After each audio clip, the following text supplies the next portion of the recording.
Welcome to the Healthy Metal Hippie podcast, where art and wellness collide. I'm your host, Ashley, and I am so excited to connect with you today. Now, let's jump into today's episode, ready to rock and with an open heart. Well, hi and welcome back to the Healthy Metal Hippie. Today we are so excited to have Juliette Bryant with us. She has Juliette's Kitchen and she truly knows all things herbs and mental health and medicine and mushrooms. She is just one cool woman. We met Juliette at one of Lauren's yoga retreats back in February for the first time, and I had the joy of listening to her speak just a few days ago from the time we're recording this. And so thank you so much for being here, Juliette. Do you want to tell everybody a little bit about everything that you do? And it was lovely to meet you those two times. And thank you for having me on your show. Yay. So, as you said, my name's Juliette Bryant, and I am a nutritionist and a superfood alchemist and a wild woman mentor. And my real passion is guiding people into the earth, and through that, helping them remember who they are. You know, we're all part of this incredible planet. And so my aim has been to support people and give them tools that can help them come back into that alignment, into that kind of aligned state. And so I've created over the last 15 years a range of superfood products, because when I was working as a nutritionist, you know, I'd see so many things out there, so many supplements that were such poor quality. And I thought, you know what, I really want to be able to put my love and my vibe into these things to make them the best they can be for people. So that started my range of superfoods. Oh, I love that. And you were so right. I gently speak about this sometimes, on my Instagram, but there's so much stuff out there where people are just, really kind of tricking you, playing on your emotions, but in a really bad way to get you to buy things. My big one that I talk about is on Instagram. Oh, this one fires me up. Okay. Your manifestations do not work because you don't have this bracelet. Yep. No.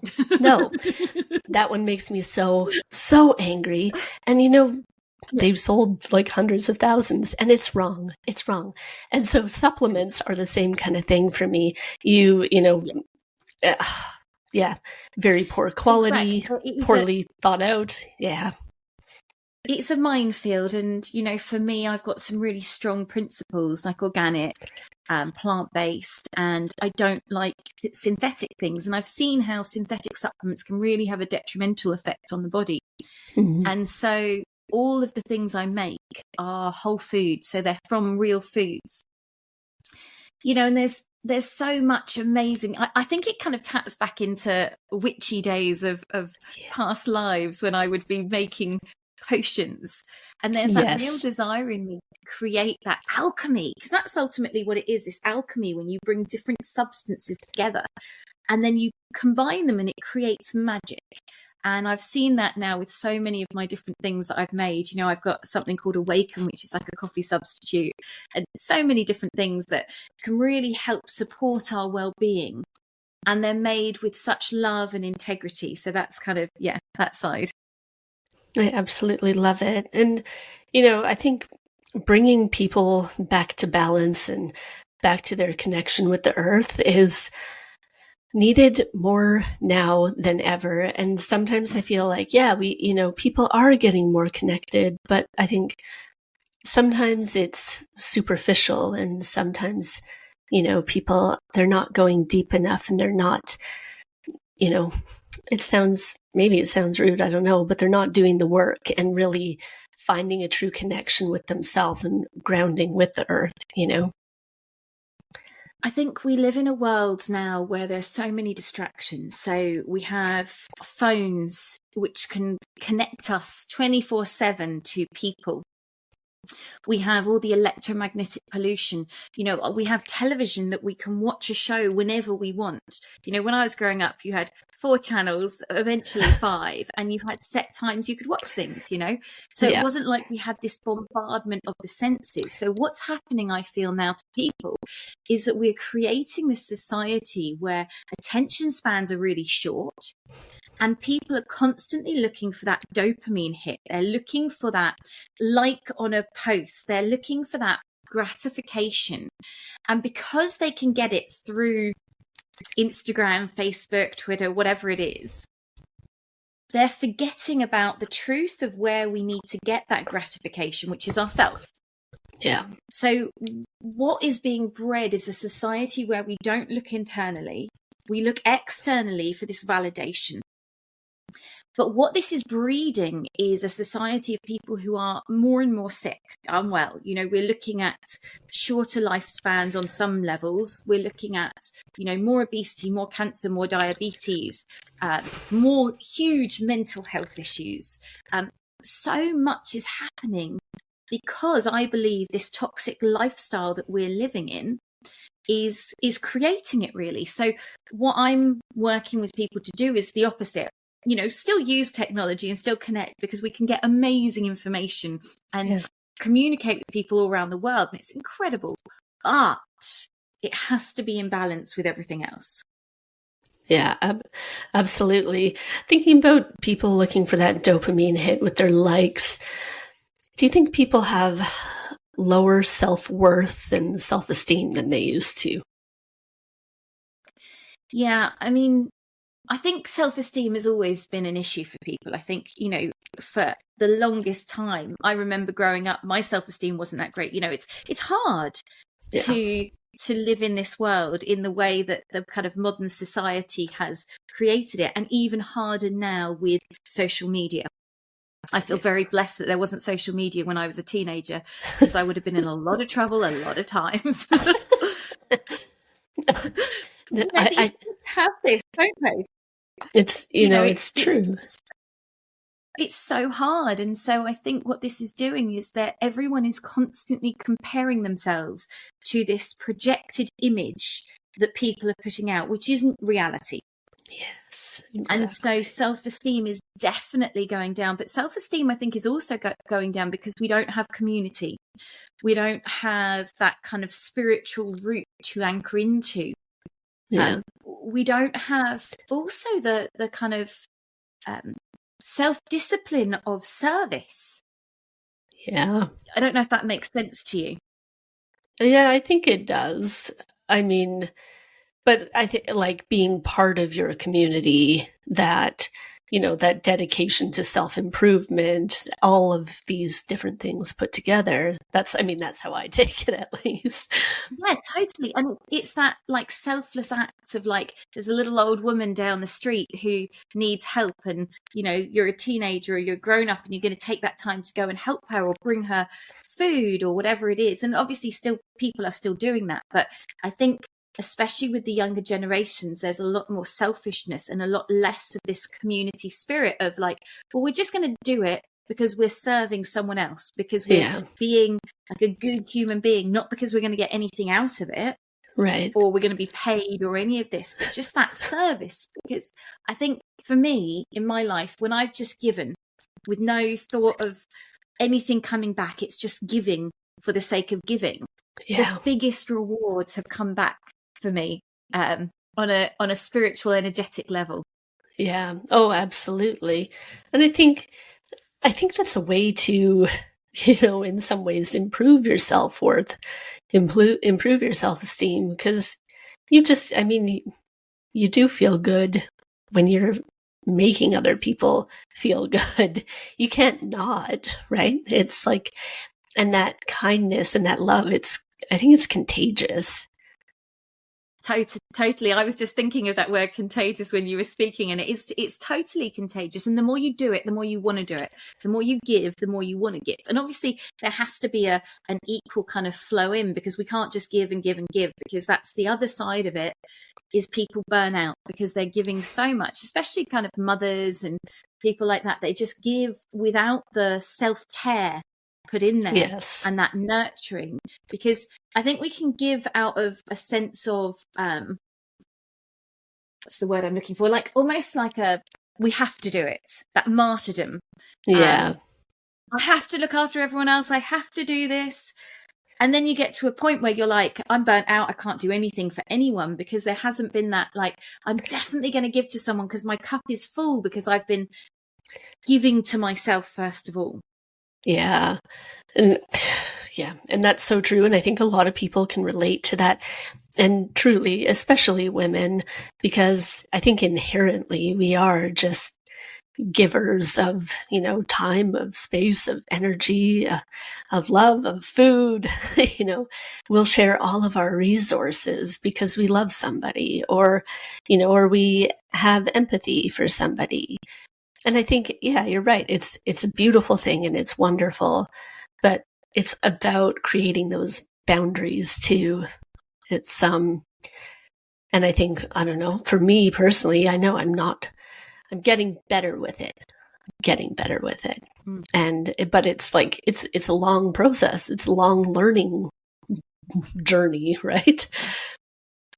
I think it's something we have to work on all the time, because I know for me growing up, I don't think I really saw that self-care being modeled. So I didn't do it. So it's something, the boundaries and the saying no, and that self-care is something I've had to work on throughout my life, because we do have that tendency just to give.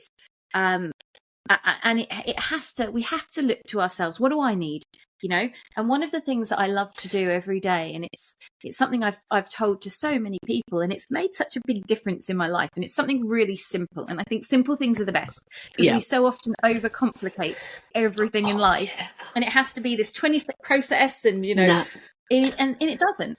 And so one of the things I do every morning is when I wake up, and I usually pretend I'm still asleep, because my littlest is usually climbed into bed with me by then. So I put a hand on my heart and a hand on my belly, and I ask my body, I just check in with my body, and I say, what one thing do you need from me today? What one thing? And I listen. And then I make it a point to do that one thing, because this is so important, that we listen to our body, but we actually act on what we're given. Because otherwise your body starts to go, well, you're asking me the question, but you're totally ignoring me. Okay. And then we start to develop quite a negative relationship with ourselves. So it's a really important thing to act upon it. But one thing is usually doable, and it might be drink more water, or dance, or move your body, or rest, or whatever it may be. It doesn't have to mean that it's complicated.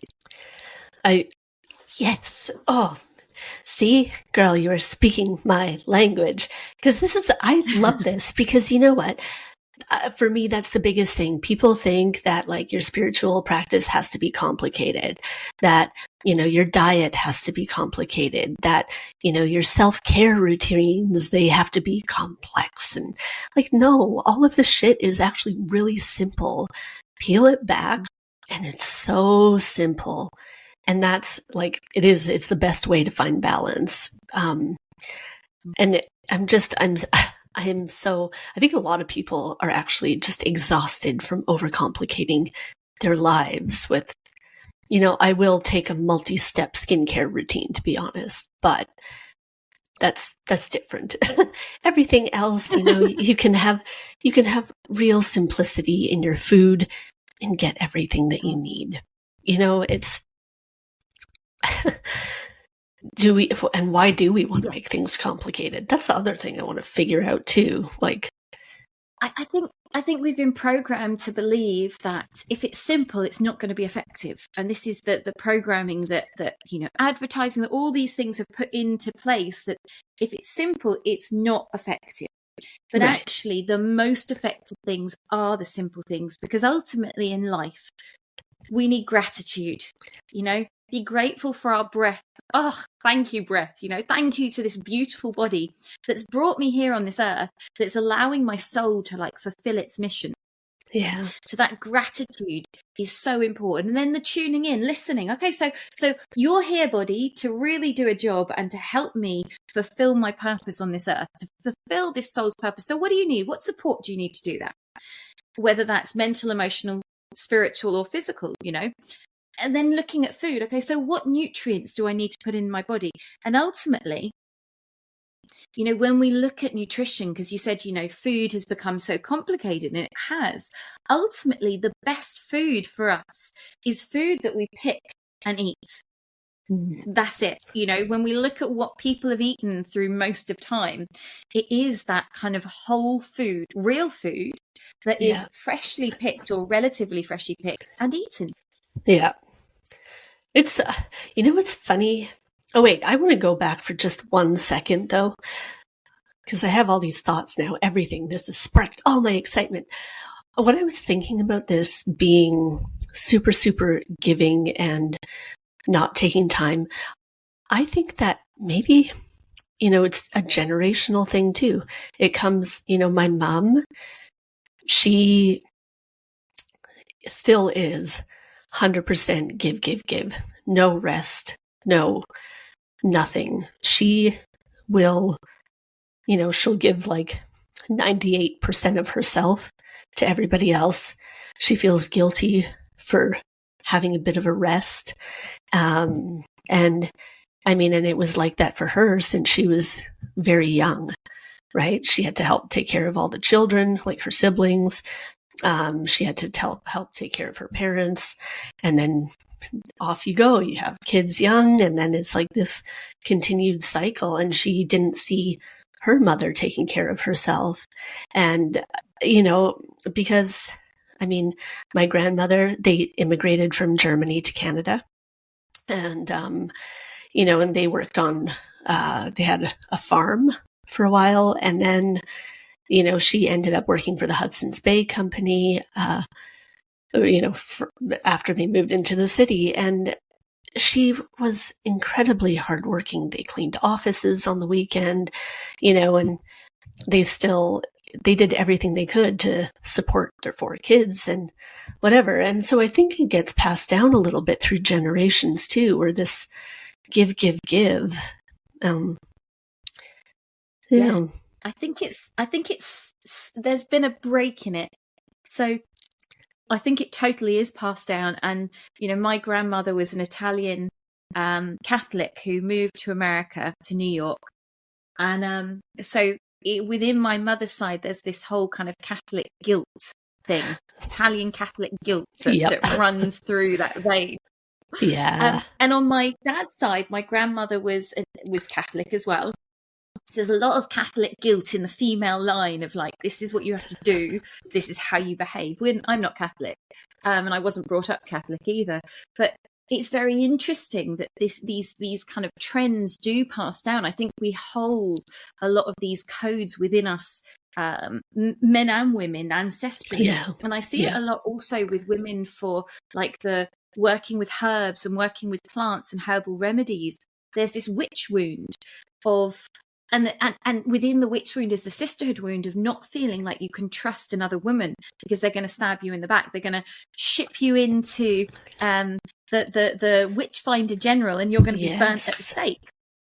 Yes, so absolutely. I think women hold all these different layers within them. But I think I look at my children, and they don't seem to have that same energy. They're all boys. I don't know if that's part of it, but they don't have this guilt. They don't have that I've got to be doing all the time. I've got to be giving. In fact, they've almost got the total opposite.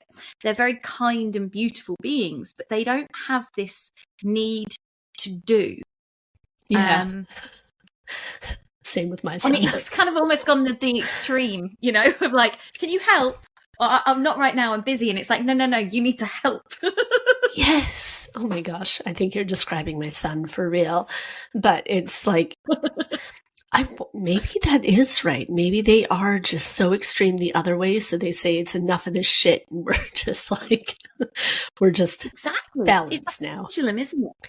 Yep. With anything, it's the pendulum swing. So it's like we went from a matriarchal society, we moved to a patriarchal society, and now we've got to find that balance, that middle. What is that middle spot? What is that resting point of balance between the male and the female? What is that balance between overgiving and that martyrdom and selfishness? But in order to find the middle, you have to go to either extreme. Yes, you absolutely do. And I think it's nice that maybe we're going to find some balance now for men and for women, right? Because totally. I think both of us, both sides, we both have our issues with that kind of balance, right? Yeah. Well, I think a big part of our problem in society, and I'm seeing this a lot in my work, so I do a lot of wild women work, so a lot of work with women to reconnect into their divine feminine, to their sexuality, into just being who they are without having to be a good girl, or without being a people pleaser, or without being an overgiver, all these things that we've kind of been touching on. And one of the things I'm seeing is, women have taken on the role of a man and a woman. So we've been programmed again by society that we have to be successful business people. We have to be good partners. We have to keep an immaculate house. We have to look after children. We basically have to be super people.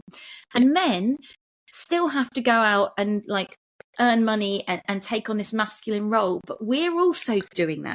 So what we're doing in the process of this is we're demasculinating the men from being in their divine masculine.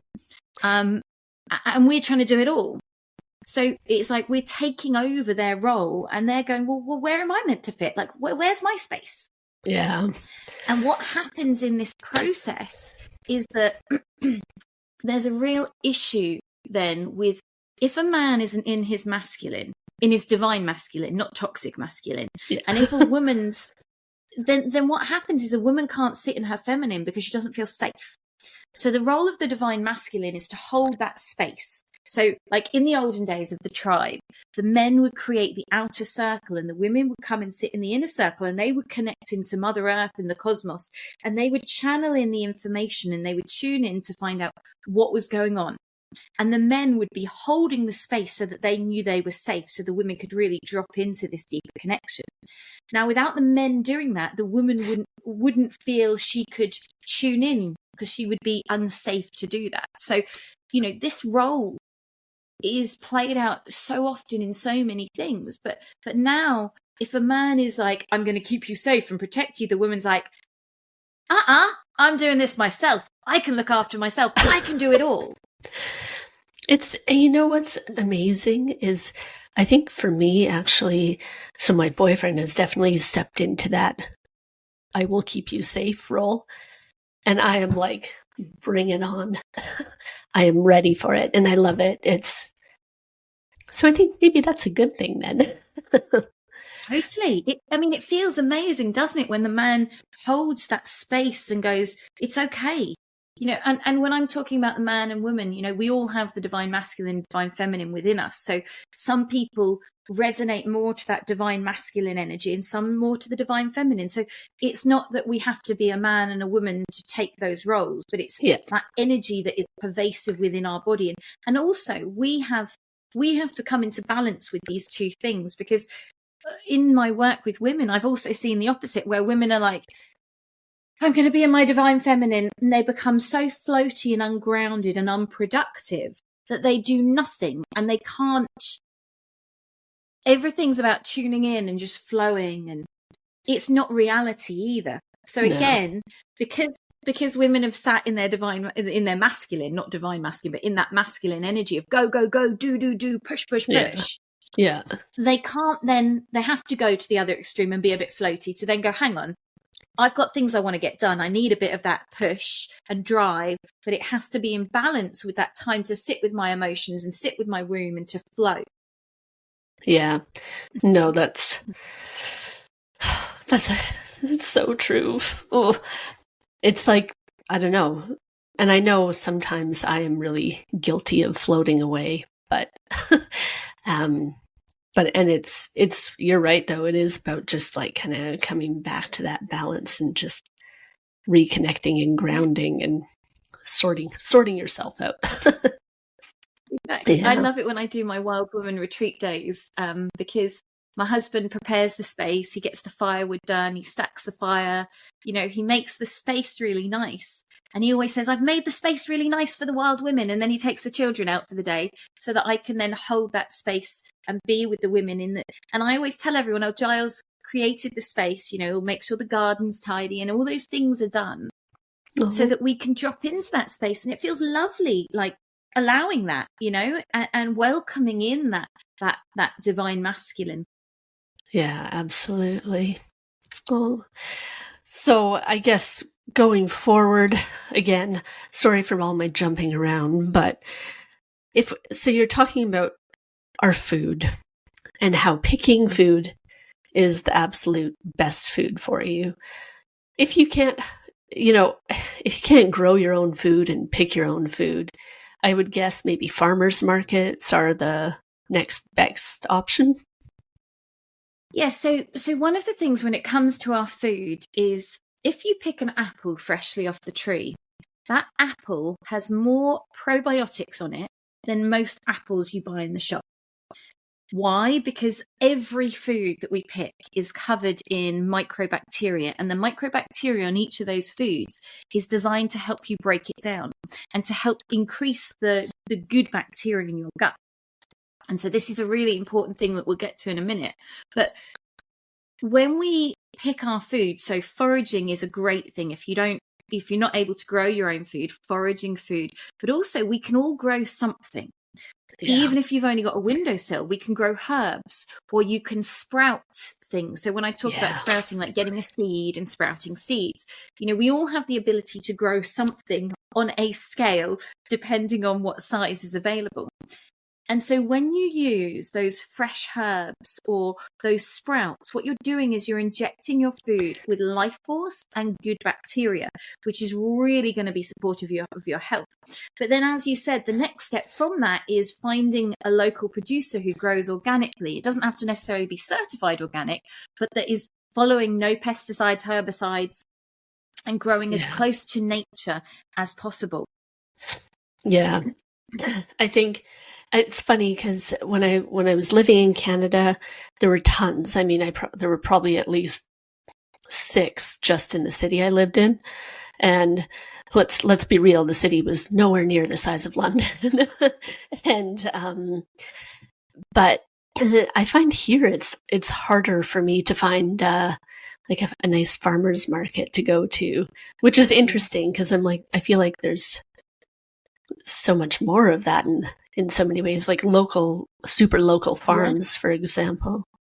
So I think, Facebook has some merits where, in local groups. So, for example, in where I'm living, there's local Facebook groups for the area. And what I did was I typed in when I moved here, are there any local organic growers?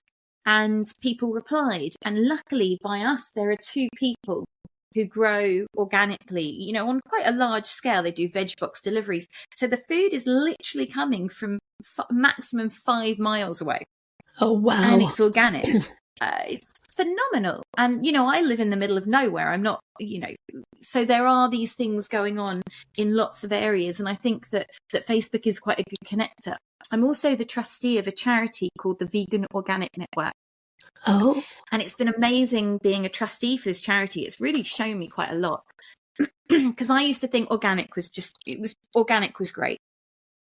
And I couldn't understand why it was like, well, why do you need to have vegan organic? That doesn't make sense. And I was speaking to the head of this charity, and he was saying the problem is, and it's a very interesting story with this, is that if you're using manure and let's say those horses are given worming pills, which they all are. Yeah. Those worming pills get pooed out into their manure. And then what happens is those worming pills go into the soil. Now, what does a worming pill do? Well, it gets rid of worms. Yeah. What is the most valuable commodity in our soil? It's worms. Yeah. Oh, yeah. Yep. So when we're using manure, this is one of the things that's happening. And a very interesting example of this is recently the farmer who I get my organic veg from, he's just had the Soil Association there to test some of it because they've got contaminated manure. and it was contaminated because the feed that these horses were eating, this hay, had been sprayed with a certain herbicide. So that has actually gone through into the manure. So 3/4 of his crop might be ruined because of this contamination through the manure. So it's like, if we just cut out manure and we just use our own compost. So we make our own compost here. We don't have a massive garden and we grow loads. And it doesn't take tons of time. You know, I've got a full-time job doing Juliette's Kitchen, doing my business, and I've got 3 children. You know, it's not like I've got loads of time to spend a full-time in the garden, but the ability to grow is such an amazing thing. So yeah, if you can like tune into local people growing, and the Vegan Organic Network have this project called the Von Map Project. And what they're doing is they're getting people to put onto this map where they are and if they're growing, so that other people can go onto this map and go, oh, look, there's a vegan organic grower that's like 2 miles away. Do you have excess produce? Okay, that's amazing. So you're building up this huge network of amazing people that are all on the same path. Exactly. Oh, I love that. I definitely need to check that out because so I was getting veg box deliveries and I paused them for a while because, you know, certain things I'm like, I have too many onions, for example. So, and I'm out of freezer space. So, it's like, so I stopped them for a while, but I'm hoping I'll go back to them. But finding local growers where I can pick exactly what I want would be just, so good. That would be amazing. And so all of this, like having the foods that are covered with the probiotics and everything else, that's obviously it's supporting our gut health. And I thought we could touch a little bit on, you know, going back for a second to, you know, the self-worth, the anxiety, the depression, and how everything is related. You know, they're discovering more and more, backed with science, what we have all been saying for years, is that everything goes back to your gut health. And do you want to tell us or talk a little bit about that? Yeah, totally. So when I first started out working in nutrition, I really spent a lot of time just focusing on the gut. So everyone that would come to me, and still to some extent I do this, I would just look at their gut. What's going on with your gut? Because the connection between the gut and the whole body is so massive. So the connection between the gut, the brain, and this includes the kind of vagus nerve and also the roles of the neurotransmitters are all interlinked. So with our mental health, this is such a big thing with the anxiety you talked about and the self-worth. Our neurotransmitters, so serotonin, dopamine, tryptophan, the gut produces 80% of these neurotransmitters. So they're not created in the mind. A little bit of them are, like 20%, but they're created in the gut. So the link between the gut and the brain is massive. So if someone is struggling with mental health issues, the first place to look is to the role of the gut.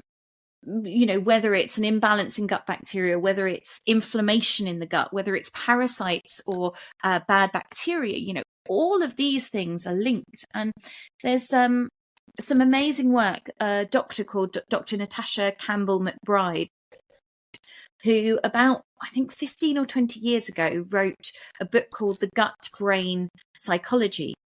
And she has spent a long time working with children who are on the spectrum. And what she's done is she's changed their diets and worked on their microbiome. Yeah. And in a lot of these cases, their autistic symptoms have almost entirely gone. Right. So this is, you know, huge to show that this link between our mental health, our cognitive function and our gut. And in today's world, you know, we're living in a world where we are fed antibiotics on a huge level. And this is not something that's kind of out, you know, spiritual stuff or anything or hippie talk. You know, the government, the health organization, yeah, they're all saying now we are actually at a point of slight crisis where we've we've created antibiotic resistance in our society because they've been dished out for the slightest thing. And so what this antibiotic resistance does is it breeds so much of this bad bacteria. When you take antibiotics, for example, let's say you've got an ear infection. And in fact, this was the thing that woke me up the most with my son to health and well-being, was he had an ear infection and he was 2.5. And if you've got a child or someone who's had an ear infection and they're screaming in the night in that pain, it's like, it's horrendous. You want to do anything you can to stop it. So I took him to the doctor and the doctor gave him antibiotics. He was 2.5. He had them for the first time. And I was like, okay, you know what? I don't want his eardrum to burst. Yeah. So I gave him the antibiotics. And there is always that fear mongering, I think, that happens a lot with the doctors. Well, you know, if you don't give them to him, his eardrum could burst. He could lose his hearing. You're like, oh my God. So gave him the antibiotics. A month later, he gets a cold, as children do at that age because they're building up their immune system. And I went to the doctors because he got an ear infection again. And she said, oh, he needs antibiotics again. I said, but he just had them a month ago. And she said, oh, the thing is, every time he's now got a weakness in his ear, every time he gets a cold, he's going to get an ear infection and he'll need antibiotics. And I looked at her and I thought, that's insanity. And I went, oh, okay. So I took the prescription, didn't fill it, went home and I was like, this doesn't make sense. Onto the computer, natural remedies for ear infections, and found out about garlic. And you chop garlic up, you put it into olive oil and you lightly simmer it, take the garlic out, leave it to cool, and then drop it in the ear, put cotton wool in. And I did that overnight. The ear infection was gone. Mm-hmm. And I thought, brilliant. And so I started to really investigate this. I thought, okay, so why is it that because he had an ear infection once and he took antibiotics, why is there this reoccurring infection that's coming up? Like, what's going on with that? And you look at tonsillitis, another prime example of this. These are the reoccurring infections where once you have it, you're going to keep getting it and you're going to have to keep getting antibiotics to kill it. Yeah. And so what happens with this is, imagine your gut is like a garden and you've got lots of lovely trees and you've got lots of lovely plants, and then you've got a weed which represents the ear infection or the tonsillitis. So you've got that weed, let's call it bindweed. Now bindweed is just in a small area and it's not doing anything, but it starts to take over and it starts to spread. So this is your ear infection. I've now got an ear infection. So the doctor says, take the antibiotics. The antibiotics come in and they wipe all the trees, all the plants and the bindweed out. So you're now left with a blank canvas in your garden. There's nothing there. Now, if anyone has gardened before, they know that the first thing that comes back is not the plants and the trees and the flowers and the things that take a while to establish. It's that bindweed. So it's the initial infection comes back, and this time there's nothing to stop it because it's got a clear space. So it's just going to run rampant and cover the whole thing and probably come back worse than the first time.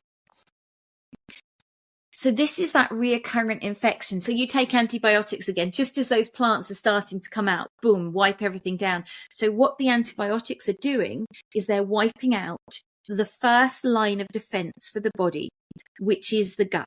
It is that breadth and depth of bacteria. Now, I'm not saying you can't get it back, but it takes time to build back. And it's not going to be just, over 1 month. It's no, exactly. And it needs input as well.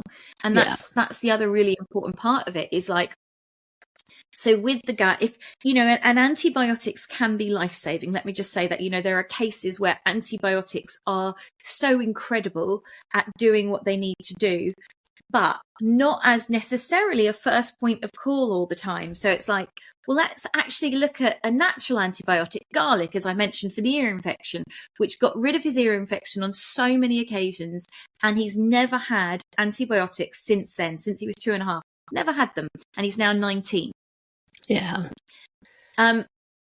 So there are natural ways that we can go to first. And I think, there can be this beautiful blend of allopathic medicine and traditional medicine, which is the medicine of our land, the herbs and the plants. And then using that allopathic medicine as, life-saving medicine when it's really essential. I completely agree with that. And especially on the antibiotics, when you, that's the thing, you rely on them when you don't really need them. And then when you need them, they're never going to work. They're talking about like super STDs. They're talking about, all sorts of super infections. And you're just like, oh my God. But we did it all. Very interesting now where I've gone to the doctor and they're like, oh, you have a bit of a chest infection. Give it a week, you're going to be fine. They don't. Brilliant. And I'm very impressed with that over here. And to be fair, Canada, I mean, my doctor, she was quite good. And antibiotics were not her first thing. Prescribing anything was not her first line of action. But I'm impressed that people are starting to understand that maybe not everything requires antibiotics. I always think about my first husband, his mom. I had like just a bit of an upset stomach one night. Like after dinner, I was like, well, like indigestion, okay? And she goes to me, you need antibiotics. You're like, she's like, basically, you're going to die if you don't take, I'm like, I don't need antibiotics. And she was convinced. And I mean, of course, I woke up and I was totally fine. But like, it was just like a bit of bloating because, I don't know, I ate something I don't usually eat. I mean, that's the thing when you said about bloating, we are having I'm seeing a lot of people who are having bloating, who are having these digestive complaints because of, a lot of people are struggling with leaky gut, which has a huge impact on mental health. A lot of people, as I said, are also struggling with parasites. The statistic is about 70% of society have parasites at any one time. And parasites, one of the interesting things is they crave sugar in order to survive. And so this sugar craze that we have in our society where people are basically just living on sugar, it is huge, and it's feeding the bad bacteria. It's feeding the parasites. So it's creating even more imbalance in the gut. One of the things I like to look at, when we're talking about things like parasites, or when we're talking about anything to do with our health, is the physical body is a representation of what's going on in the outer world. So in our mental, emotional, spiritual world. Yeah. And also the wider world. So, if we've got parasitic activity going on, it's like, well, first of all, on a spiritual level, where are we giving away our boundaries? Where are we letting some stuff suck our life force? Because that's what parasites are doing. They're sucking out our life force. So where are we doing that in our society? And you look at the governments in this world, and all of them pretty much are parasitic. So we're handing away our power to all of these things. So no wonder parasites are so prevalent. And then it's like looking at the mental and emotional side, all of these different aspects of it, because when we can start to get stronger on these levels of our boundaries and not giving away our power and stepping into that sovereignty, parasites are less likely to take hold on a physical level because everything is that manifestation. Yeah. Oh my gosh. And that's so true. And I think a lot of people don't make those connections about your external environment and the mirror that it has inside. And, from the stars in the universe down to the tiniest little microorganisms, it's all kind of a mirrored reflection of itself. That's what I think. Yeah, totally. It really is. And, one of the books that changed my life was when I read, I think I was about 18, and I read Louise Hay's You Can Change Your Life. You Can Heal Your Life. Yes. Yes. I love that book. And it was such an incredible book because, and you can go through it and you can look up an ailment and you can now just go online and type in Louise Hay, earache, affirmation, and it will come up, because what she says is that every physical root has an emotional, mental, spiritual root. And so when you start to look at, earache, for example, about what are you not listening to in the world? What are you refusing to hear that's going on around you? If I ever get an eye problem, I sing the song, I can see clearly now, the rain is gone. because to me it's like I'm not seeing something. What am I choosing not to see that's right in front of me? So by singing that, and I go around singing it every day, what am I not looking at in my life? What am I kind of shying away from? And then the eye clears up really quickly. So, you know, the lungs are linked to grief. So breathing thing is about not wanting to live, not wanting to be present, being overwhelmed by emotion and grief. You know, the liver is linked to anger. So when we get liver issues, it's like this anger in our system. Kidneys, fear. So, you know, we can start to look at the body in this way that is not just, it is this physical thing. And, you know, all of the ancient traditions look at that, the Ayurveda, the Chinese medicine, you know, Native American things, they all see us as this holistic being. And so all illnesses are treated that way. Yeah. It's funny because as you're speaking, I'm like, yeah, like in Chinese medicine. And I mean, I haven't studied deeply Chinese medicine or Ayurvedic or a little bit native, but I'm like the basic concepts. Yes, absolutely. And that's it. You have to look at the whole being in every way. And it's not the whole being, just that physical body, right? It's everything around it. It's very important. Yeah.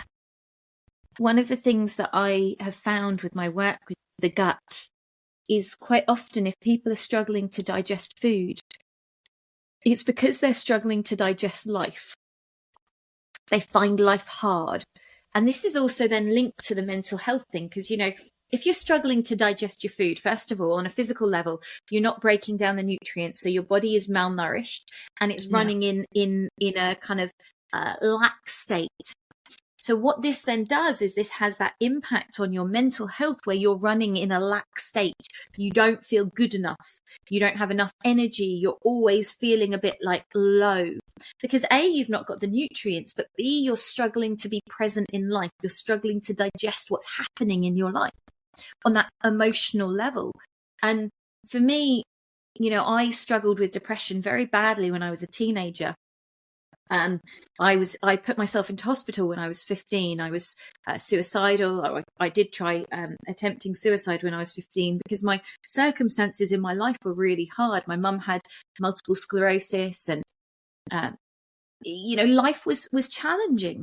And I'd moved from England to America. So I went to high school in America and, you know, very different culturally as well. So yeah, it was an interesting time, and my food that I was eating then, because I had free reign in America to fast food and junk. At home, my parents were very strict with what we ate. So I rebelled as a teenager and stuck my fingers up to it. And I was like, I'll live on junk food, which obviously had a huge detrimental effect on my mental health. And, you know, I spent many years going into hospital was one of the best things because I learned tools for supporting myself, which was brilliant. And I found, you know, throughout my life, I've had times like my mum died when I was 21, my dad died when I was 30. It's been challenging. I've had, you know, lots of grief in my life, and that has made my mental health go up and down. But it's been the best thing because what doesn't kill you makes you stronger.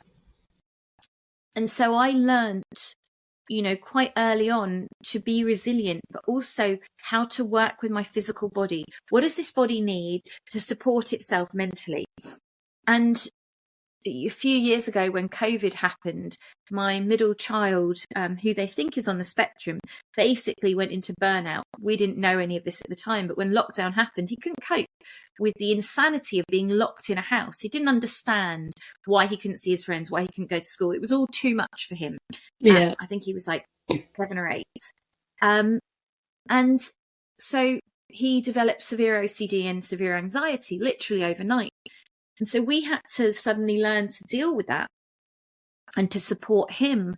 And, you know, now he's 12 and he is the most incredible being because he's been through the dark night of the soul. He's been through such hell.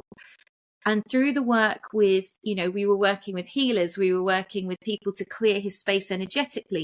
We were working with, you know, I made medicinal mushroom tincture for him to support him, which was so profound, its effect on his healing. We worked to heal his gut.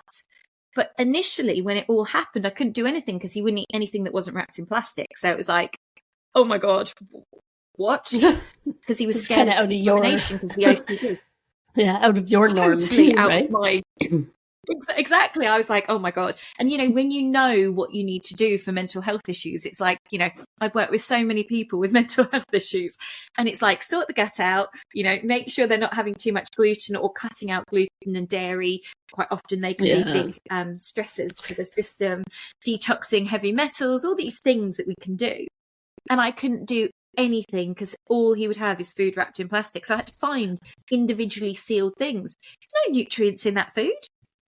No. And I mean, not to mention just the environmental impact of everything wrapped in plastic. Totally. You're just like, ugh. I know. I mean, but in that moment, it was like, my son needs to eat. I will do whatever it takes to get him to eat, and I will fix the problems with his gut and everything else later. Yeah. Once we've got through this phase, Yeah, no, absolutely. It's, I mean, and I think that is probably the best thing you could do, even just to support his mental health in that moment, right? Because he needed that sense of safety within himself, knowing that, okay, it's wrapped, it's safe, there's nothing contaminated, right? Exactly. And you do, I sympathize with people who are going through, issues with their children around food or whatever it may be, mental health, or themselves. It's a hard thing, and it can feel like it's never ending. But for me, I kept saying, and it's always the perfect medicine. It's like, there's a reason that everything happens. There's always a reason. So it's like finding that reason. It's holding on to the light that this is happening for a reason, and we've got the tools to get through it. Yeah. I truly believe that we're born into this world having agreed to the challenges that we face, and having been given the things to get through it. And sometimes we need to hit the depth of hell, in order to find our gifts. We have to go through that darkness, and it's quite often through those challenges that our light bursts forth. Yes. And I remember I was speaking to a friend who's an amazing healer when Eliar was really bad, and I was laying on my grass just crying. I don't know how I'm going to get through this. Like, I just want to take it away from him. I just want to take it all away. And this guy said something that I won't forget. Luke Scott III, amazing guy. And he said to me, Juliette, what if this issue he's going through right now is his soul's calling? What if by getting through this, he can then help and support others to get through this? What if you take this away from him? You've taken away his life's journey. And I just went, shit. Yeah. Okay. So my role is not to fix this. My role is to support Eliar so that he can be the best he can be, and he can find that light with me holding that space for him so he can get through this. Yeah. Oh, absolutely. And I think, I think there was another episode where we were talking about this a lot, but those experiences that we have, how they shape us, and, they play that impact on who we become as people. So that's going to have a huge role on his future and how it shapes out, how he deals with people, and, in his relationships and everything else. So I think it's amazing. And even just your support showed him how to support and take care for other people. Yeah. And it's, I was gifted through his challenge, my mushroom tincture. The universe guided me to create this tincture for him, which has now worked with over 1,000 families with kids who are on the spectrum or suffering with ADHD or anxiety or OCD. And they've all taken it, and every one of them have come back to me and said between a week to a month, they've seen profound differences within their child or themselves if they're a grown-up. And, I think about that, and I think, well, those 1,000 families wouldn't have been helped if Eliar hadn't gone through that challenge and I hadn't been then guided to create this tincture for him. So it's, that in itself is like such a gift. And the reason I trained as a nutritionist was because of my mum. Well, it was a few things, but it was because my mum died from multiple sclerosis. Well, she died from a pulmonary embolism caused by the MS. But my life, when I was younger, I always wanted to become a doctor, and I wanted to be able to help people with MS. I soon let go of wanting to become a doctor, but I realized that same thing of wanting to help people with MS was still there and was a really strong calling. And I've helped so many people with MS, guided them on the nutritional front to go into remission and stay in remission. And for me, that's like, yes, such it's a huge win. When we can share our gifts that we've all been given, we've all got different gifts. And when we can share those and make this world a better place, that's such a beautiful thing. Absolutely.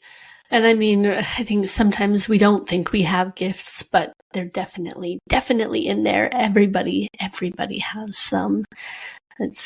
They're amazing. And they don't have to be massive things either. Sometimes we think that those gifts have to be like life-changing, like, I can sing an opera, or I can, make herbal remedies, or these things.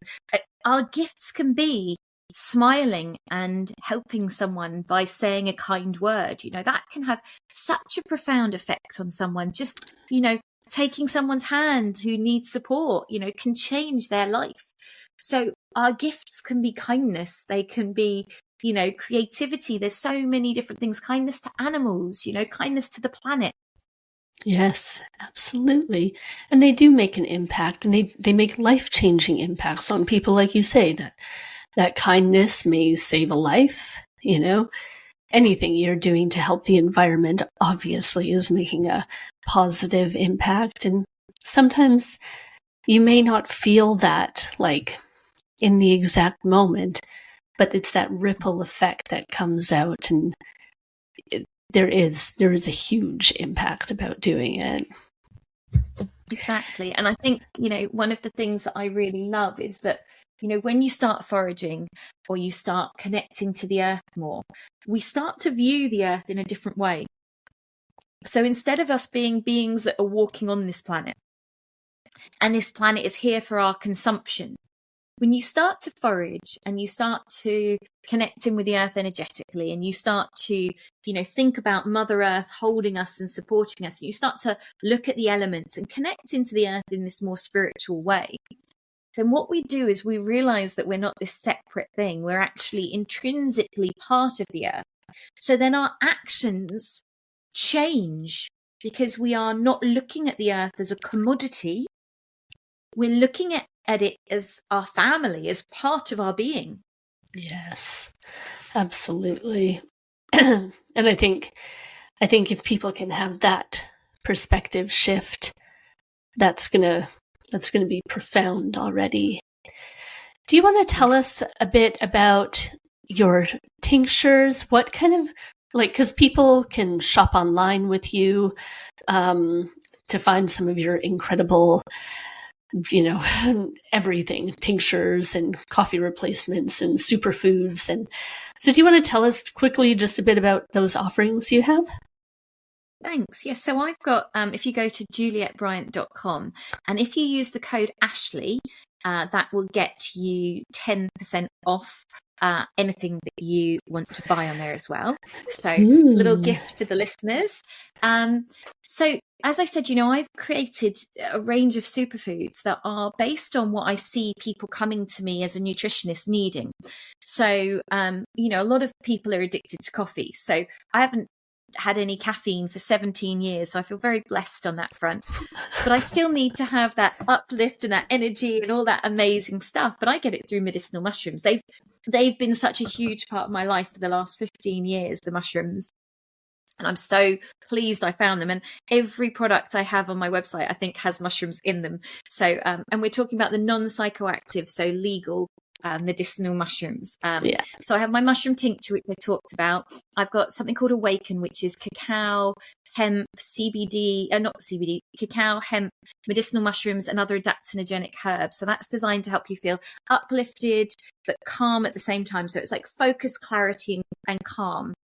And then I got something called Supercharge, which is a real coffee replacement, which is medicinal mushrooms and adaptogens like shilajit, which is amazing. And that you feel like supercharged. Yes. So that's one of my favorites. I've just created a new one called Zen Cacao, which is like your chilled hot chocolate mix. And nothing I've got has got any animals in. Nothing I've got has got refined sugar. So it's all natural, all organic, all whole food things, nothing synthetic. And then I've got an amazing mix, which I created with my brother called All You Need Superfoods. And this is like your one-stop shop to everything you need. So you've got digestive enzymes, plant protein, medicinal mushrooms, super greens, vitamin C, magnesium, vitamin D, B12. So you've literally got this jam-packed powder, which you can put in water, in smoothies, in porridge. Like, it's so easy to use. And that's been a real game changer for a lot of people. And then one last thing, I've got lots of products you can look at, but I've just come out with this tincture recently, I think a week and a half ago, and it's on sale on my website at the moment, called Enlighten. Ooh. And this is a mixture of frankincense, myrrh, monatomic gold, monatomic minerals, burdock, mullein, astragalus, tulsi, reishi mushroom, ginger. Basically, I designed it because there's all these superbugs out there, which we don't know where they're coming from. There's all this kind of chemtrails, this toxicity everywhere, non-organic foods. We're being bombarded. And what I felt is I wanted to create something that would help us shift energetically and physically. So it's this super support for our immune system. It's this super support for us energetically. And so that's what happened with Enlighten. So I'm really excited about that. It's a tincture. Oh, that sounds incredible. Oh my gosh. Okay, well, I need to go shopping again then. And I was thinking I'm probably going to have to set a little cacao ceremony for myself later today. I'm very excited about cracking that open. Amazing. And so if people want to find you online, where is the best place to find you, Juliette? So my website is juliettebryant.com. I'm on all the normal social media platforms. So Instagram is Juliette's Kitchen 27. Facebook is Juliette Bryant. My picture is one with me surrounded by mushrooms on a lot of them because I am also known as the Mushroom Lady. So yeah, you can find me on Twitter. So Juliette Bryant, just type me in and I'll come up. Yeah, and we'll put it all in our show notes, of course, too. So I'm just great. I think this is, truthfully, it's given so many things to think about for people. And I hope that if you have been struggling with mental health, with gut health, with any sort of health-related stuff, that it gives you some food for thought and helps starting you on your healing journey and that path to just being the best you, because believe it or not, you definitely deserve it. So thank you so much for being here today, Juliette. I appreciate your time so much. Thank you. And I just want to say I do have a free resource as well on my website, which is a 45-minute video on foods to support mental health. So that's really useful as well if people want a deep dive on exactly what specifics they can do.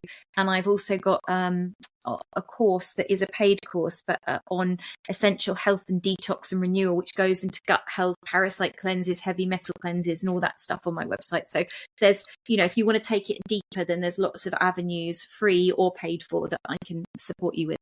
Yes, absolutely. That's amazing. I'm probably going to go watch your video later too. It's great. Amazing. Thank you so much, Juliette. We'll talk to you soon. Thank you. Bye. Thank you so much for joining us today on the Healthy Metal Hippie podcast. If you're looking for more, head to healthymetalhippie.com and let's connect. Until next time, wishing you a magical week. See you later.